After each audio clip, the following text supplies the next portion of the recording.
وقال الذين لا يرجون لقاءنا لولا أنزل علينا الملائكة أو نرى ربنا لقد استكبروا في أنفسهم وعتوا عتوا كبيرا يوم يرون الملائكة لا بشرى يومئذ للمجرمين ويقولون حجرا محجورا وقدمنا يا أيها الذين آمنوا توبوا إلى الله توبة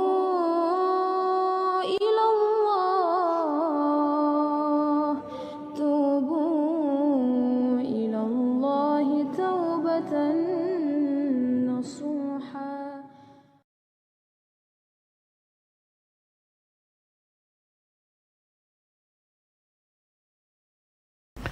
الحمد لله رب العالمين وبه نستعين على أمور الدنيا والدين والصلاة والسلام على من لا نبي بعده وعلى آله وصحبه ومن والاه amma ba'du. Hadirin jamaah salat maghrib yang dirahmati oleh Allah Subhanahu wa taala. Alhamdulillah, kita memuji dan bersyukur kepada Allah Subhanahu wa taala yang masih berkenan memberikan kepada kita kesempatan, kesehatan, sehingga kita dapat melaksanakan tugas kewajiban kita kepada Allah Subhanahu wa taala. Hari ini bertepatan dengan masuknya kita dalam tahun baru Hijriah 1445. Mudah-mudahan Allah Subhanahu wa taala memberikan kepada kita usia yang diberkahi, waktu yang diberkahi, dan kita bertekad untuk memaksimalkan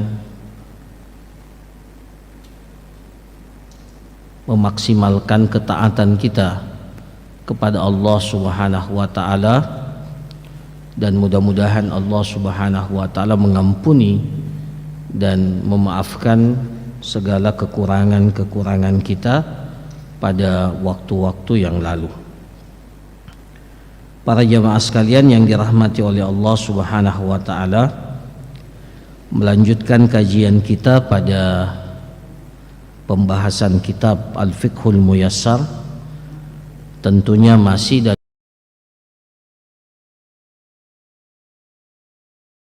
pembahasan ibadah haji. Pada malam hari ini kita akan membahas bab yang keempat dalam pembahasan Kitabul Hajj. Dalam pembahasan kitab haji ini adalah fi sifatil haji wal umrah, terkait dengan tata cara haji dan umrah. Di dalam kitab ini dikatakan al-aslu inda ahli ilmi fi sifatil haji hadithu Jabir al-masyhur. Jadi yang dijadikan oleh para ulama landasan dalam memahami dan menjelaskan tata cara berhaji itu adalah hadis Jabir.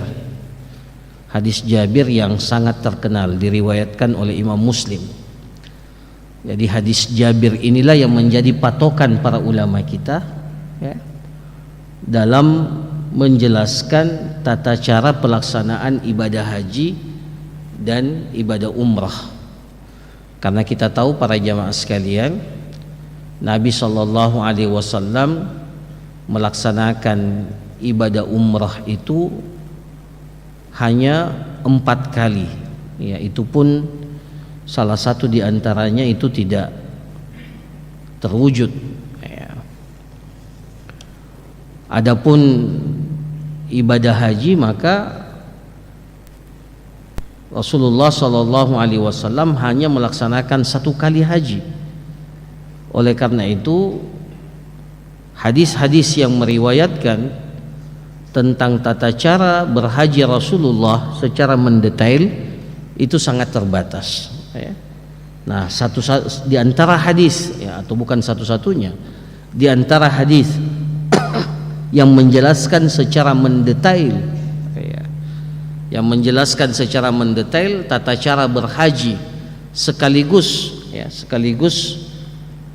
umrah yang dilakukan oleh Rasulullah sallallahu alaihi wasallam, itu adalah hadis Jabir ini, ya. Jadi sahabat Jabir bin Abdullah Al-Bajali radhiyallahu an itu menceritakan dari awal sejak Nabi sallallahu alaihi wasallam meninggalkan kota Madinah berihram sampai selesai pelaksanaan ibadah haji. Nah, intinya ada pada apa yang akan disebutkan dalam kitab ini, ya.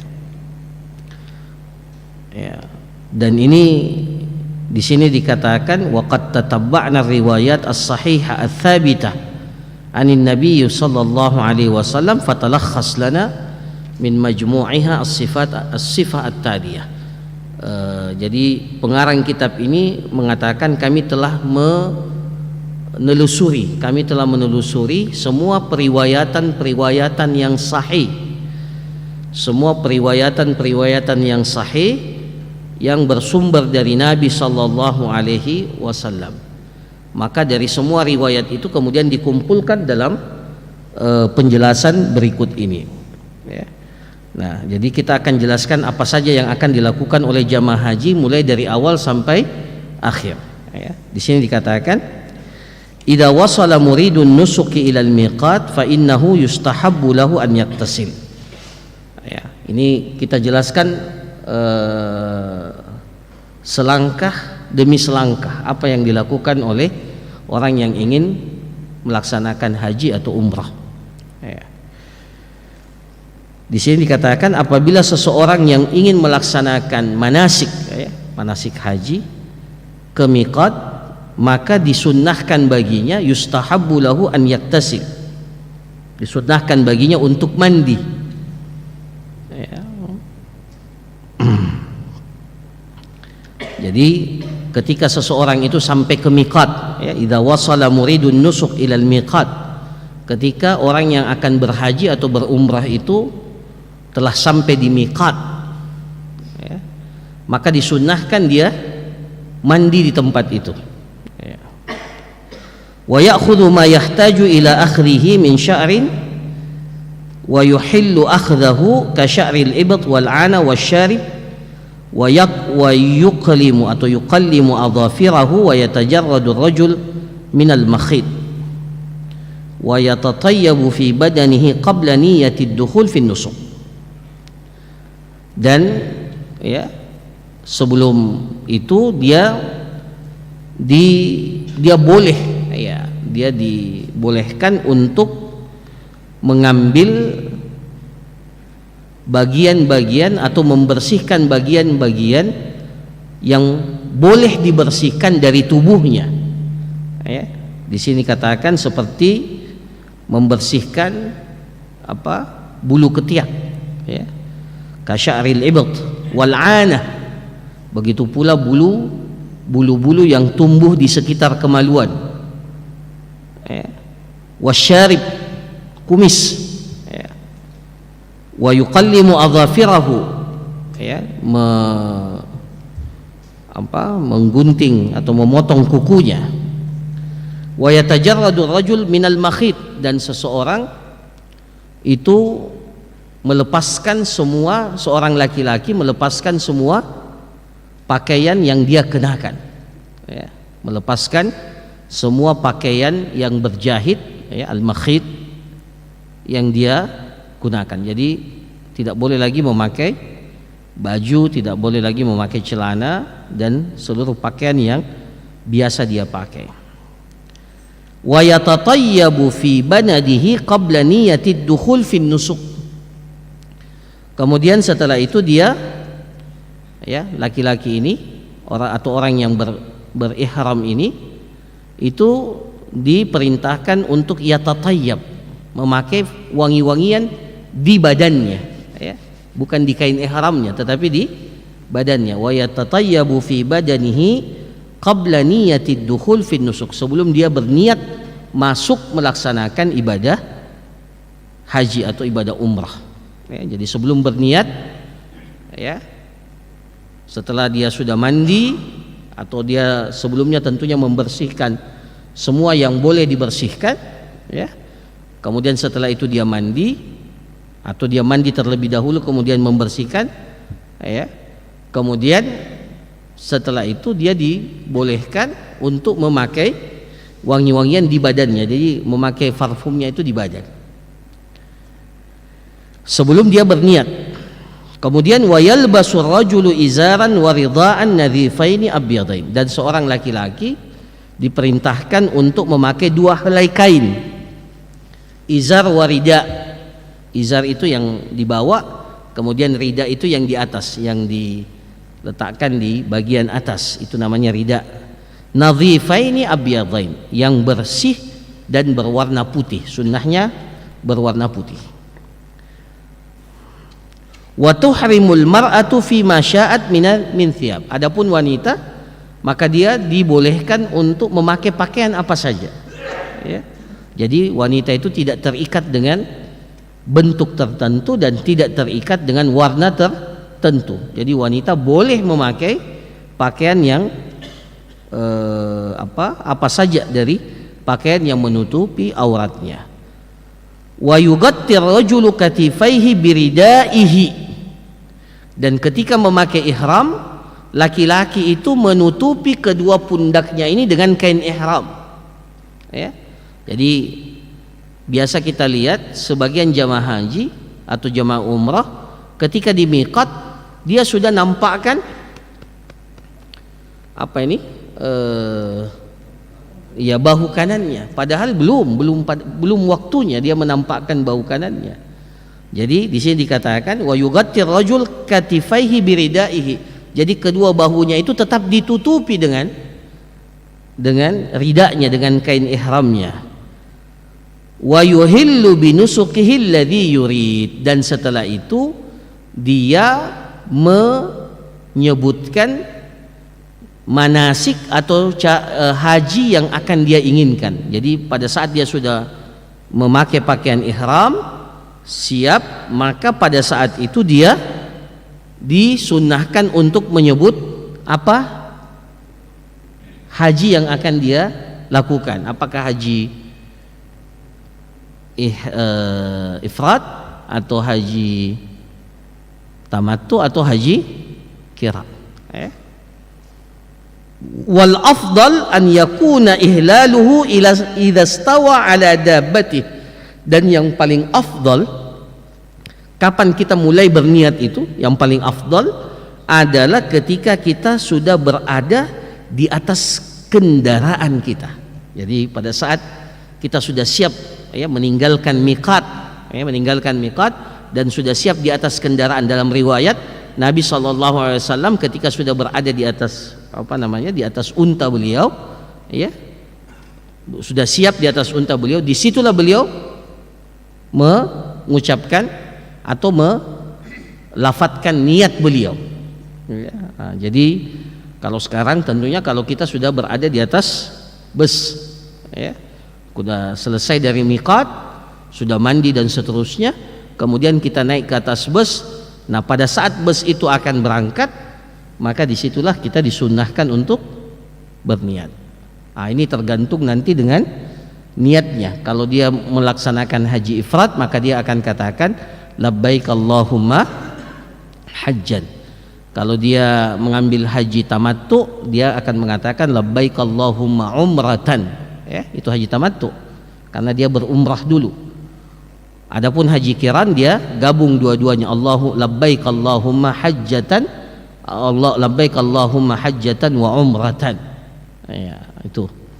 Ya, jadi tergantung haji apa yang akan dia ambil. Wal afdal an yakuna ihlaluhu idza stawa ala dabbati. Yang paling afdal dia memulai, ya, memasukkan niatnya itu, berihram itu ketika dia sudah berada di atas kendaraannya. Wa in kana al-muhrimu yakhafu min 'aiqin yamna'uhu min itmami nusukihi kamaradin aw qat'i tariqin aw nahwi dhalik fa innahu yashtaritu anna mahilli haitsu habastani. Tapi kalau ada seseorang yang berihram, dia khawatir jangan sampai ada yang menghalanginya untuk, ya, sampai ke Baitullah, atau ada yang menghalanginya sehingga dia tidak bisa menyempurnakan umrah atau menyempurnakan hajinya. Seperti apa? Seperti kalau dia sakit, atau dia khawatir jangan sampai ada yang mencegat dia di tengah perjalanan, ya, ataupun yang sejenisnya, ya.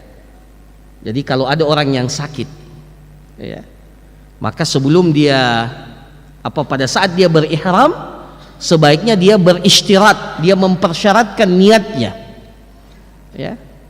Jangan sampai dia tidak bisa melanjutkan ihramnya, dia tidak bisa menyempurnakan, melaksanakan ibadah haji dan ibadah umrahnya. Maka setelah dia berniat, maka disunnahkan baginya yashtarit, ia mempersyaratkan apa isyaratnya? Di sini dikatakan fa innahu yashtarit anna mahilli haitsu habastani, ya. Ya, atau dalam riwayat dikatakan fa in habasani habis fa mahilli haitsu habastani. Apabila saya terhalang, ya, saya terhalang untuk dengan sesuatu yang menghalangi, ya, sesuatu yang menghalangi sehingga saya tidak mampu meneruskan ibadah haji ataupun ibadah umrah ini, famahilli, maka tempat saya halal, karena dia berihram, ya, dia pada saat itu dia berihram, maka dia perlu menghalalkan, maka tempat saya halal itu di tempat di mana saya tertahan, ya. Jadi kalau umpamanya ada orang yang sakit sampai di Mekah, ternyata dia tidak bisa melanjutkan umrahnya, dia tidak bisa melanjutkan hajinya, maka sunnahnya dia beristirat, ya. Dia mempersyaratkan sejak awal pada saat dia berniat. Apa fungsinya? Kalau dia tidak berniat, para jamaah sekalian, maka konsekuensinya dia harus menyembelih apa? Dam. Nah, itu, ya, konsekuensinya kalau dia tidak berisyarat, ya.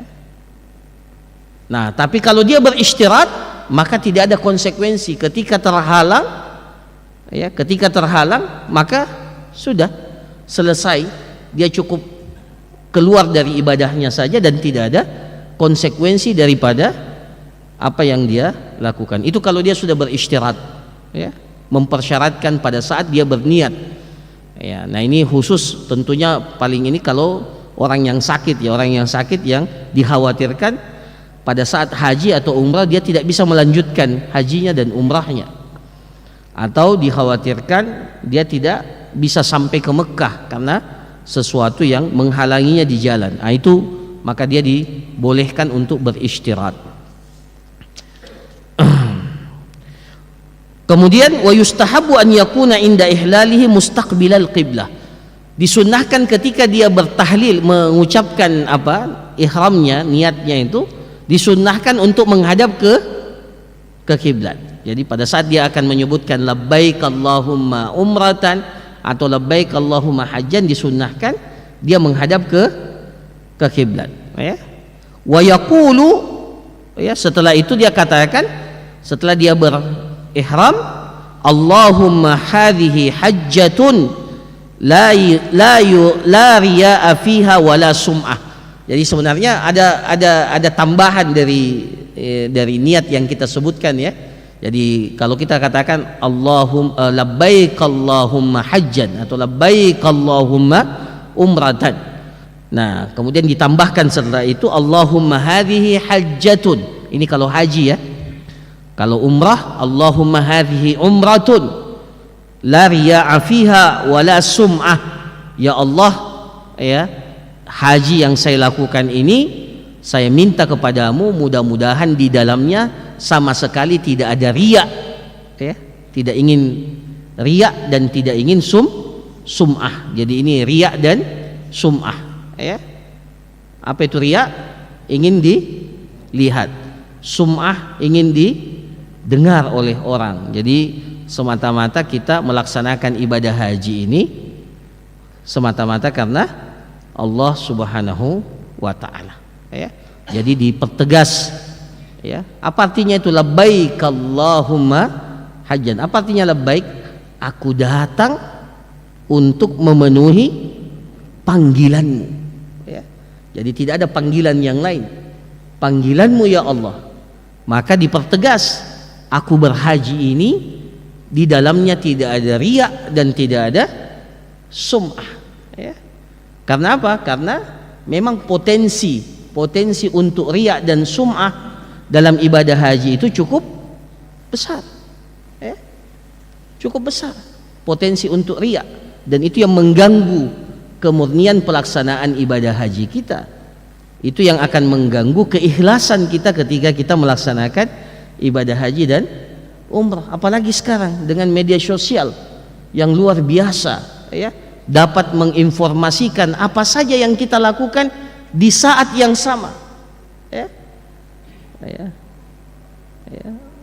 Meskipun dia katakan Allahumma hadhihi hajjatun la riya'a fiha wala sum'ah, ya Allah ini haji tidak ada riya dan sum'ah, tapi setelah itu dia teks,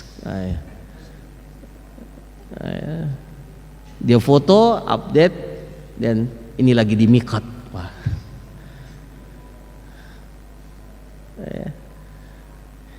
Ya, saya selalu menasihatkan,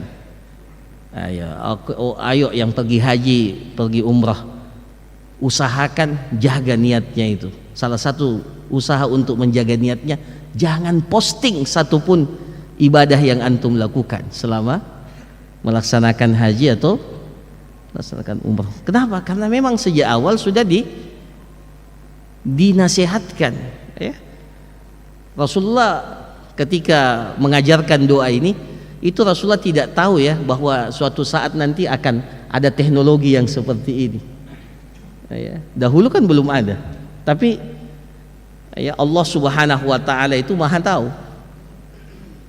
Karena haji itu potensi untuk riya dan sum'ahnya itu sangat luar biasa, ya. Itu yang viral terakhir, ibu-ibu turun dari pesawat, wah, Allah musta'an, ya.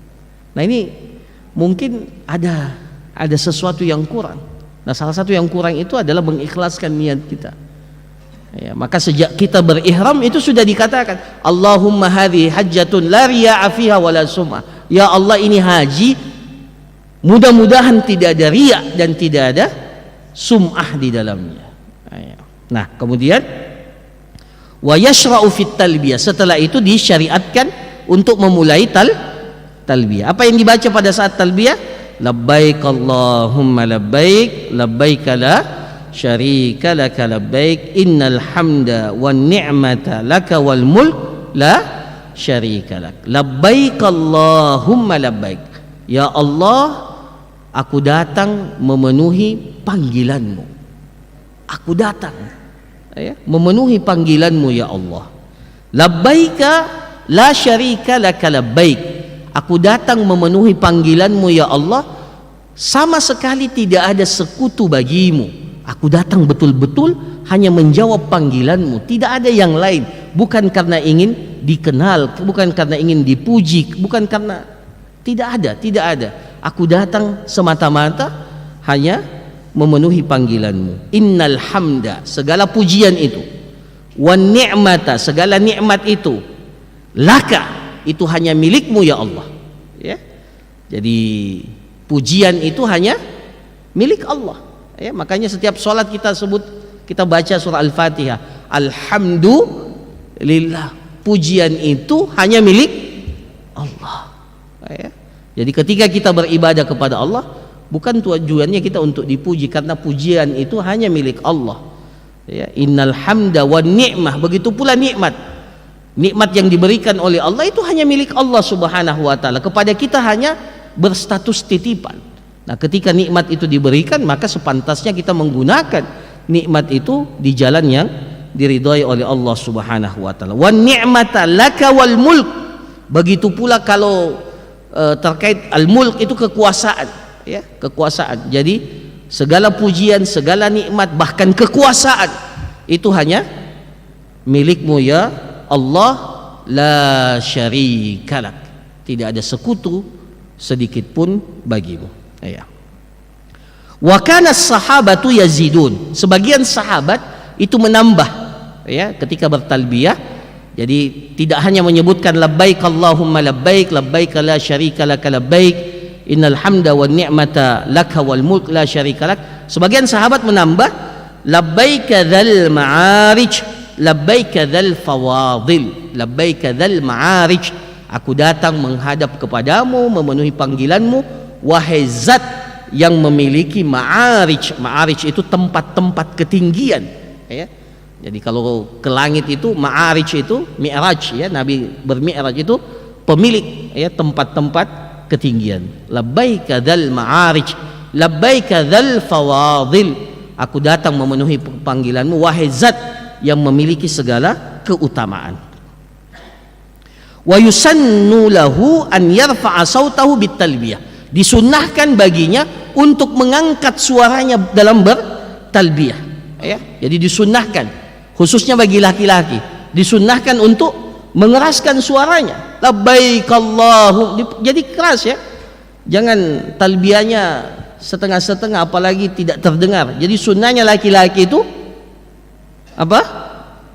Mengeraskan suaranya. Bahkan para sahabat itu ketika bertalbiyah, saking kerasnya suara mereka, ya, akhirnya suara mereka itu menjadi parau. Iya. Ya, karena mereka mengangkat suara mereka, ya. Dan kata para ulama, ketika kita berihram, maka zikir yang paling afdal itu adalah talbiyah. Jadi kalau ditanya pada saat sedang kita ihram, mana yang lebih afdal, baca Quran atau bertalbiyah? Baca Quran itu afdal, baca Quran itu mulia. Tapi pada saat kita berihram, maka yang paling afdal dalam kondisi itu kita bukan baca Quran, ya. Sebagian kita lihat jamaah haji, jamaah umrah baca Quran, ya. Kenapa? Oh, ini tidak, dalam keadaan Anda seperti ini, yang paling afdal itu bukan baca Quran, yang paling afdal itu adalah bertalbiyah. Sama juga kalau kita selesai salat, assalamualaikum, langsung baca Quran. Baca Quran itu mulia, tapi posisinya, tempatnya bukan pada saat kita selesai salat. Nah, juga sama ini dengan ketika kita ihram, maka yang paling afdal itu bagi orang yang berihram itu mengangkat suaranya dan memperbanyak talbiyah. Apalagi pada kondisi-kondisi yang terjadi perubahan, ketika menanjak, ya, posisinya menanjak atau posisinya menurun, atau pergantian siang dan malam, itu disunnahkan kita untuk memperbanyak dan mengeraskan talbiyah kita. Ini bagi laki-laki. Adapun bagi wanita, maka dia cukup mengangkat suaranya dan hanya didengarkan oleh dirinya sendiri dan orang yang dekat dengannya. Itu bagi wanita. Tapi bagi laki-laki itu disunnahkan untuk mengangkat suaranya. Nah, ini. Jadi di sepanjang jalan dia bertalbiyah. Fa iza wasala Makkah ustuhibba lahu an yaktasil. Ketika dia sudah sampai di Mekah, maka disunnahkan baginya untuk mandi. Nah, ini diantara sunnah yang banyak tidak dilakukan, ya.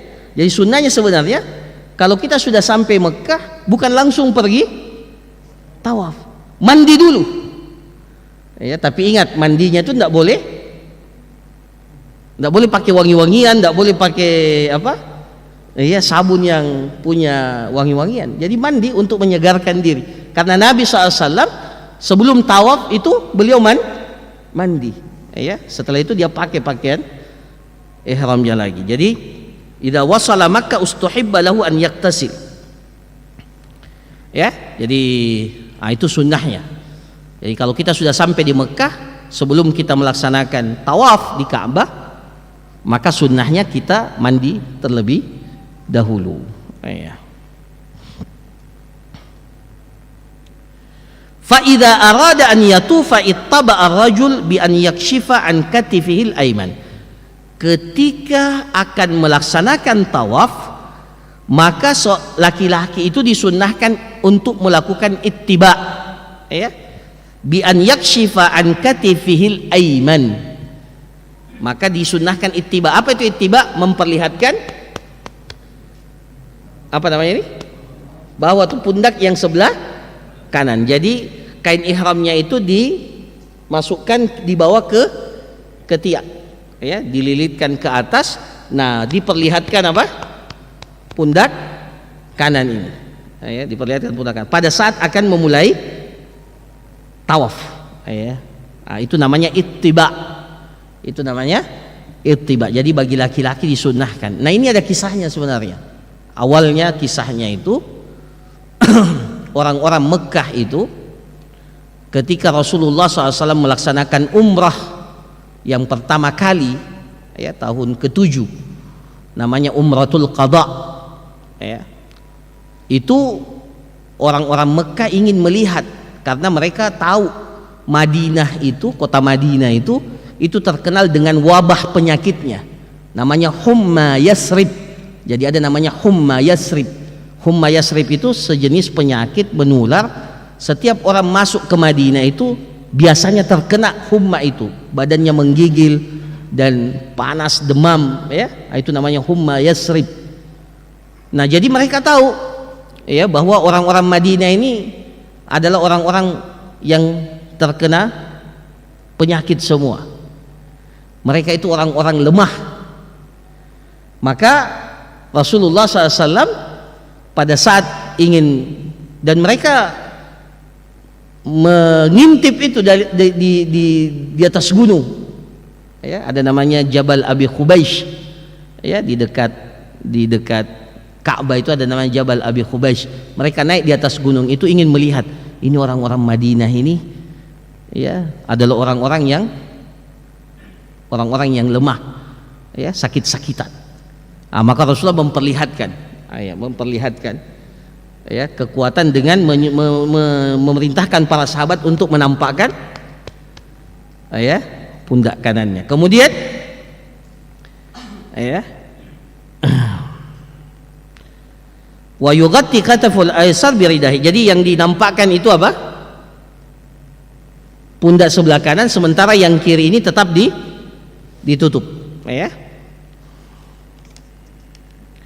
Wa yushtaratu an yakuna halat tawaf mutawaddian, dan dipersyaratkan ketika dia melaksanakan tawaf itu dalam keadaan telah berwudu, ya, telah berwudu. Wa yustahabbu an yastalimal hajar al aswad wa yuqabbiluh, fa illam yumkinuhu dhalik istalamahu biyadihi wa qabbala yadahu, fa illam yumkinuhu dhalik yushiru ilaihi biyadihi wala yuqabbiluha. Jadi ketika dia sudah berittiba itu tadi, maka setelah itu, ya, dia pergi ke Hajar Aswad. Jadi memulainya itu dari Hajar Aswad. Apa yang kita lakukan di Hajar Aswad? Salah satu daripada yang 3. Ya, tinggal lihat bagaimana kondisi dan kemampuan kita. Yang pertama adalah disunnahkan an yastalimal hajar al aswad wa yuqabbiluh. Ya. Ya.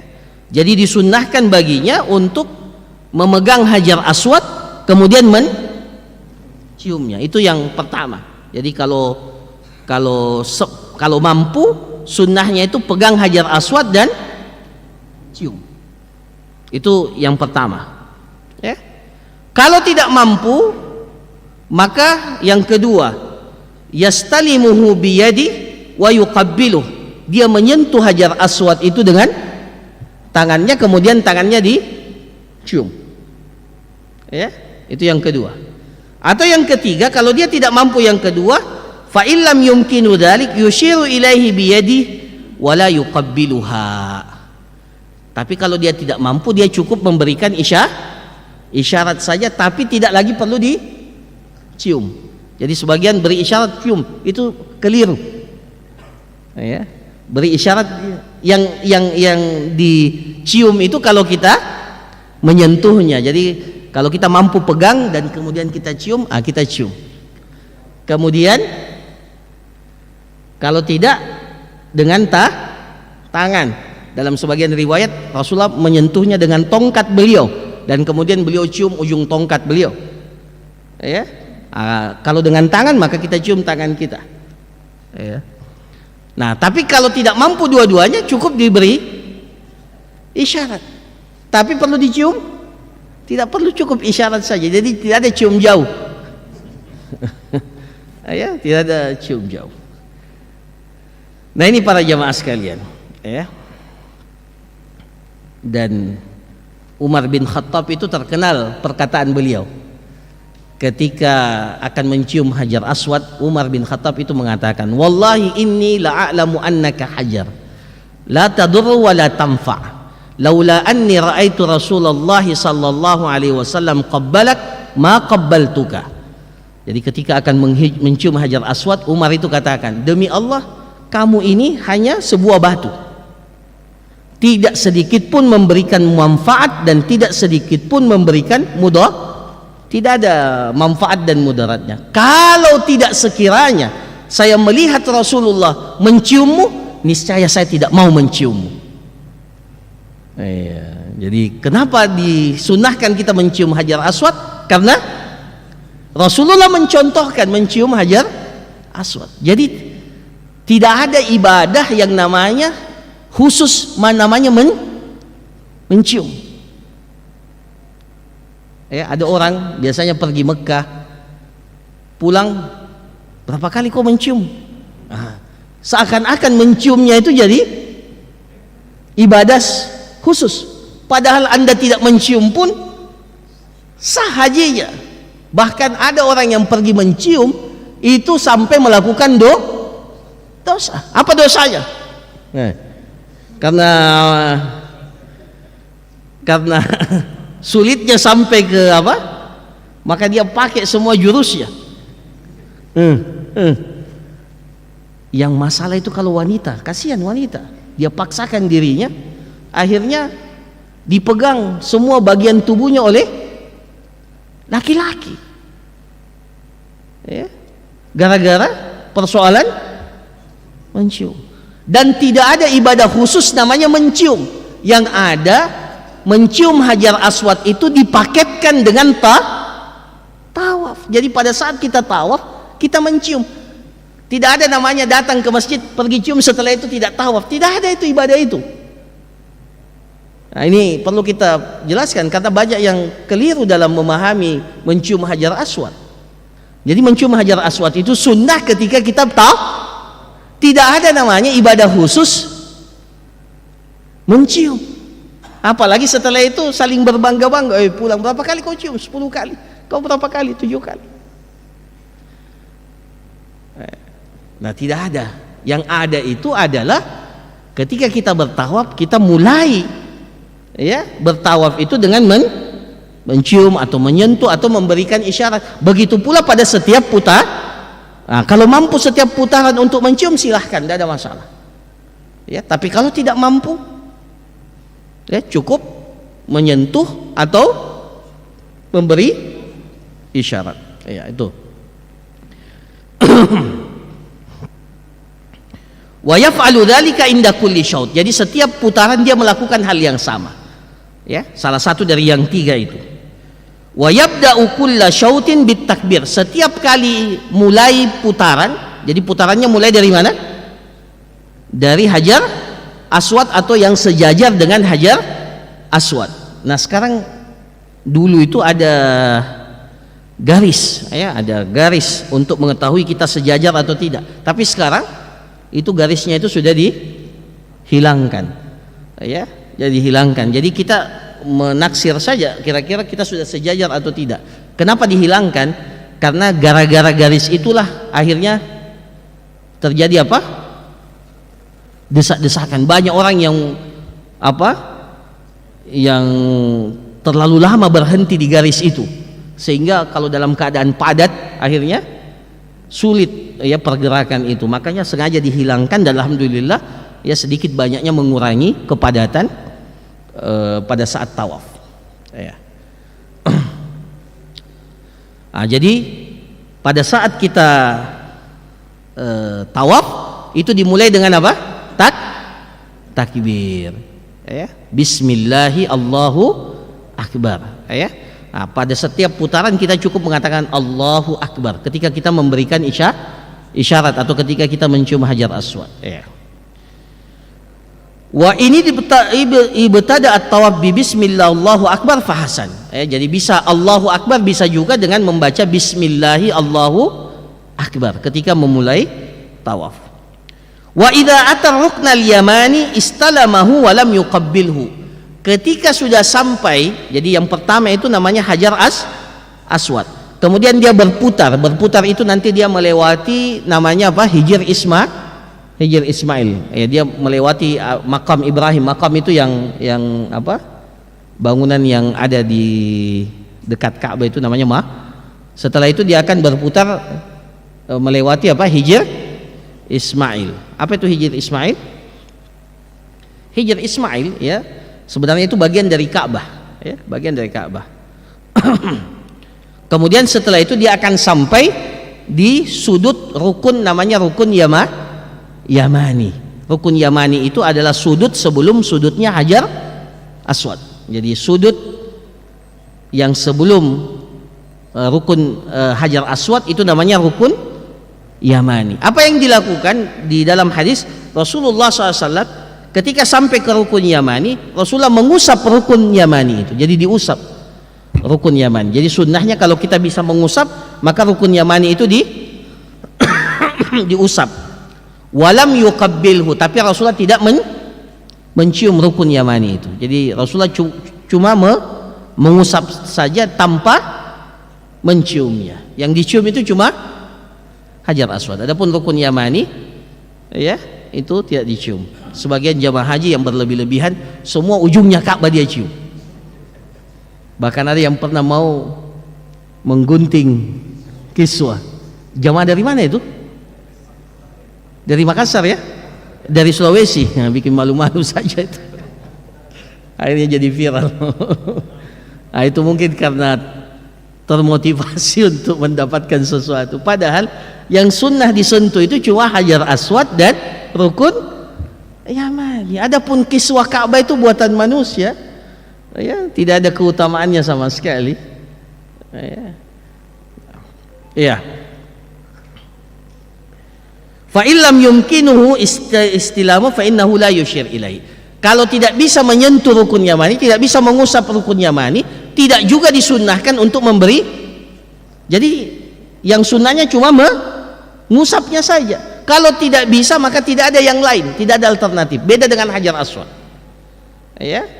Untuk rukun Yamani ini cuma satu pilihannya, menyentuh dan mengusap rukun Yamani ini. Wala yukabbir, dan tidak perlu juga bertakbir ketika di rukun Yamani. Wa yaqulu bainar ruknaini wa huma ruknal Yamani wal Hajar al Aswad, dan di antara rukun Yamani dan Hajar Aswad disitulah kita disunnahkan untuk memperbanyak doa kita, Rabbana atina fid dunya hasanah wa fil akhirati hasanah wa qina adzabannar. Ini satu-satunya doa yang dikhususkan pada saat kita tawaf. Ya. Jadi doa yang kita ucapkan pada saat tawaf itu khusus, yang khusus. Pada saat kita tawaf ya terserah, kita mau berzikir, mau berdoa, perbanyak doa terserah. Tidak berdoa pun tidak apa-apa, tawafnya tetap sah, tapi sunnahnya memperbanyak doa. Kita berada di tempat yang mulia. Ya.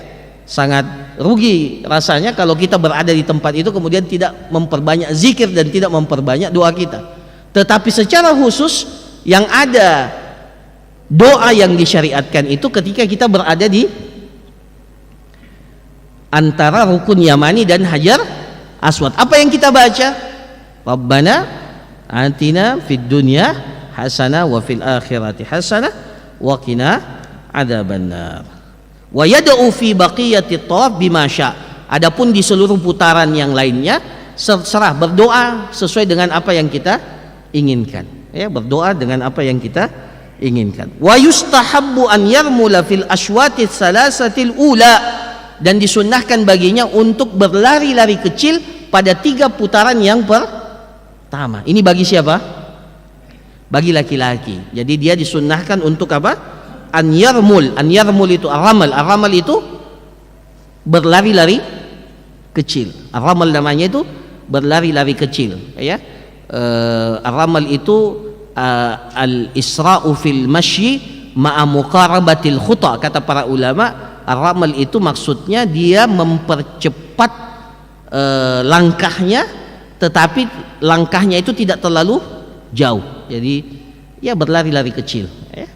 Nah, itu disunnahkan. Nah, ini tadi ada hubungannya dengan apa?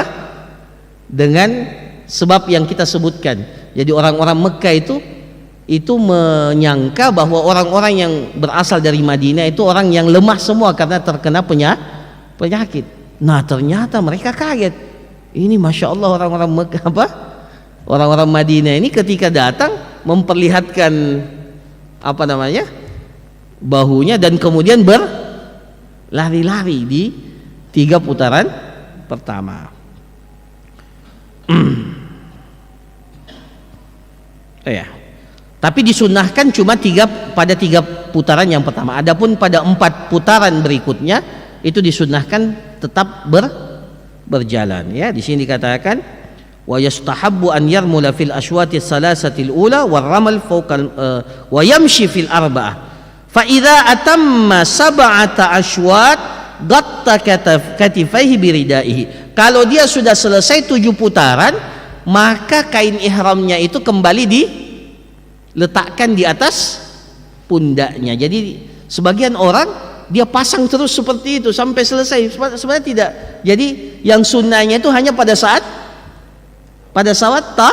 setelah selesai tawaf, posisi ihram itu kembali pada posisi semula, menutupi kedua pundak, ya, kedua bahu, ya. Summa nafadha ila maqam Ibrahim. Kemudian setelah itu disunnahkan dia menuju ke maqam Ibrahim sambil membaca wattakhidhu min maqami Ibrahim musalla. Jadi pada saat dia selesai tawaf 7 kali putaran, dia langsung ke mana? Menuju ke makam Ibrahim sambil membaca firman Allah, wattakhidhu mim maqami Ibrahim musalla. Jadikanlah tempat makamnya Ibrahim. Apa itu makam? Makam itu tempat, bukan makam. Kalau kita makam itu artinya kuburan, bukan, ya. Makam ini pakai qaf. Makam tempat berdirinya Nabiullah Ibrahim alaihissalam ketika membangun Ka'bah, itu namanya makam Ibrahim. Wattakhidhu min maqami Ibrahim musalla. Rasulullah diperintahkan, kaum muslimin diperintahkan untuk menjadikan makam Ibrahim itu sebagai tempat sholat. Maka setelah kita tawaf, sunnahnya kita sholat di dekat makam Ibrahim, ya. Jadikan antara Ka'bah itu ada makam Ibrahim. Wa yusalli rak'ataini khalfal maqam. Disunnahkan dia salat 2 rakaat di belakang maqam. Wa yaqra'u fil ula, dia membaca pada rakaat yang pertama bi suratil kafirun. Jadi rakaat pertama kita baca surah Al-Kafirun. Wa fi tsaniyah bi suratil ikhlas. Sementara kita di rakaat yang kedua setelah Al-Fatihah kita disunnahkan baca surah Al-Ikhlas, ya, surah Al-Ikhlas. Fa illam yatamakkan minas shalah khalfal maqam li zihamin wa nahwihi shalla bi ayyi makanin minal masjid. Dan kalau dia tidak bisa mendapatkan posisi di belakang makam Ibrahim, maka dia boleh sholat di mana saja selama dia melaksanakannya di dalam masjid. Jadi tidak perlu memaksakan diri. Kalau tidak ada tempat, ya banyak orang kelihatannya memaksakan diri. Akhirnya apa? Pertama sholatnya tidak khusyuk karena saling berdesak-desakan. Kemudian akhirnya banyak orang yang lalu lalang. Bagaimana mungkin mau khusyuk sholat kita sementara orang lalu lalang di depan kita? Tidak bisa kita khusyuk sholat, apalagi kalau ingin berdoa, ya. Maka sunnahnya kalau memang tidak dapat di belakang makam Ibrahim, cari saja tempat yang lain selama berada di dalam masjid. Nah, wa hadha tawaf huwa tawaful qudum lil mufrid wal qarin wa tawaful umrah lil mutamatti. Bagi orang yang berhaji, maka tawaf yang pertama ini bagi orang yang haji ifrad itu namanya tawaf kudum, tawaf kudum, tawaf selamat datang. Kita baru datang ke Mekah. Itu bagi yang ifrad dan ambil haji kiran. Adapun yang mengambil haji tamattu, maka tawafnya itu adalah tawaf umrah. Ya, tawaf yang pertama kali itu adalah tawaf umrah. Kemudian setelah itu, setelah dia selesai sholat 2 rakaat, maka yustahabbu lahu summa yushra'u lahu an yashraba min zamzam. Disunnahkan baginya setelah dia sholat 2 rakaat, dia pergi ke zamzam minum. Ini juga diantara sunnah yang banyak ditinggalkan. Jadi setelah kita selesai kita sholat 2 rakaat, maka sunnahnya kita minum zamzam. Bahkan di sini dikatakan wa yasubbu ala ra'sihi, disunnahkan dia ambil zamzam dan dia basahi kepalanya dengan air zamzam itu.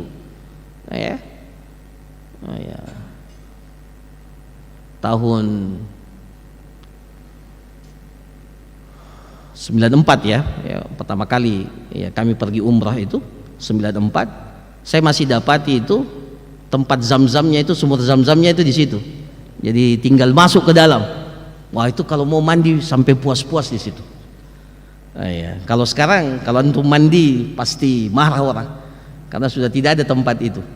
Jadi dahulu di dekat Ka'bah itu memang ada sumur zamzam. Jadi kalau kita selesai tawaf, sholat, kita bisa masuk ke dalam.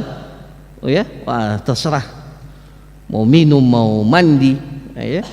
Yang penting jangan mandi sambil kelihatan aurat. Nanti jadi viral di Mekah.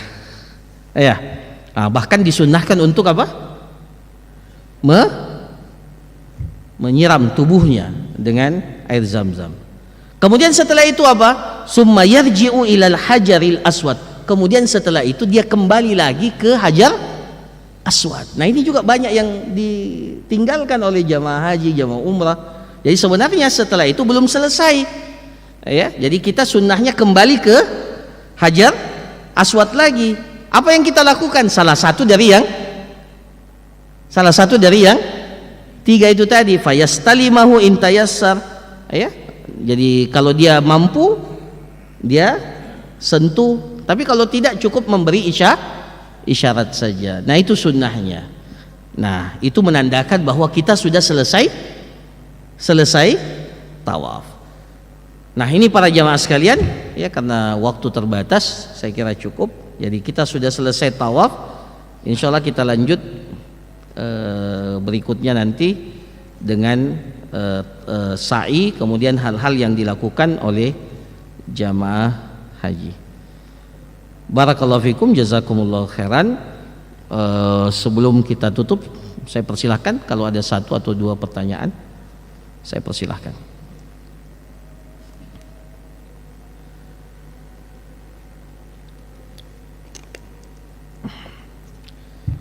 Ya, kelihatannya. Iya, silakan.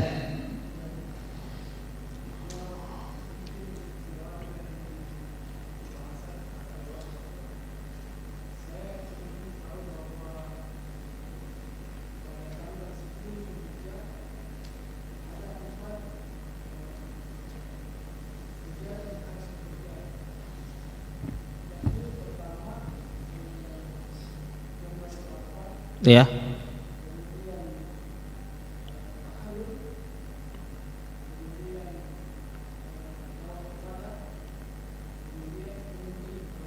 Iya.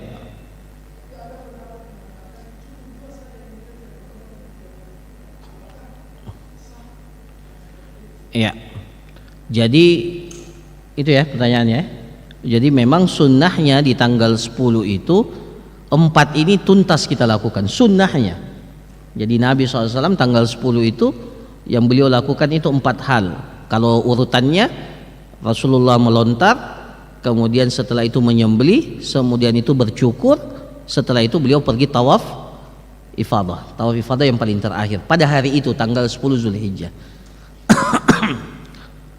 Apakah harus berurutan? Tidak. Ternyata Nabi SAW pada saat itu ditanya oleh para sahabat, saya melakukan ini terlebih dahulu sebelum ini, saya melakukan ini terlebih dahulu sebelum ini. Kata Rasulullah, if'al wala haraj, lakukan dan tidak ada dosa bagimu. Jadi tidak ada masalah di bolak-balik ya. Jadi kalau ada yang pergi yang cukur dulu atau menyembelih dulu atau dia pergi tawaf ifadah dulu, itu tidak ada masalah ya. Jadi apapun yang dilakukan pada hari itu. Tapi kalau dia tidak mampu melakukannya, minimal dia bertahallul awal pada hari itu. Apa itu tahallul awal? Dia melaksanakan 2 dari yang 4. Jadi kalau umpamanya dia sudah melontar jumrah Aqabah, setelah itu dia bercukur, maka dia sudah dikatakan tahallul awal. Tahallul awal itu artinya apa? Dia sudah bisa melakukan semua apa yang diharamkan oleh orang yang berihram kecuali hubungan suami istri. Jadi kalau dia sudah cukur, dia sudah boleh lagi pakai pakaian, dia sudah boleh lagi pakai wangi-wangian ya, sudah semuanya boleh. Cuma satu yang tidak boleh, apa? Hubungan suami istri. Maka setelah itu dia pergi tawaf ifadah dengan pakaian biasa, boleh enggak? Boleh. Kalau dia nanti pakai tawaf ifadahnya enggak perlu lagi pakai pakaian ihram karena dia sudah tahallul awal. Jadi tidak mesti 4-4-nya dilakukan pada hari itu. Boleh kalau ada ya sunnahnya sebenarnya 4 itu. Tapi kalau tidak 2 saja sudah cukup. Ya, 2 saja sudah cukup. Yang penting pada hari itu dia sudah tahallul awal. Wallahu a'lam. Cukup ya. Barakallahu fikum, jazakumullah khairan. Kita tutup. Subhanakallahumma rabbana wa bihamdik, nasyhadu an la ilaha illa anta nastaghfiruka wa atubu ilaik. Wa sallallahu ala nabiyyina Muhammad wa ala alihi washabbihi ajma'in. Assalamualaikum warahmatullahi wabarakatuh. يا أيها الذين